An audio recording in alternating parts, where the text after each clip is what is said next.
كتير بنتسأل في العيادة عن ازاي نجدد خلايا بشرتنا في البيت او نعمل جلسة تقشير منزلية يا دكتور. الإجابة في جلسة التقشير المنزلية بتاعتنا بتاعت نوها كلينيك بيكون استخدامها بطريقة معينة. أولا هي لازم تستخدم مع الغسول. ازاي؟ احنا بنغسل البشرة بالغسول مساء ونحط جزء من جلسة التقشير بتاعتنا، يعني نقول اول تيب من الصباع بنحطها نوزعها على الوجه كله مساء.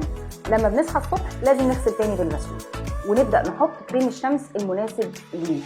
بنكرر العمليه ديت من 5 ل 7 ايام حسب طبيعه البشره وحسب حساسيتها درجتها ايه. بعد الاسبوع بننتظر اسبوع تاني بتكون اتجددت فيه الخلايا، وخليكي على واثقه ان انت هتاخدي مفعول جلسه تقشير كانك عاملاها في نهار.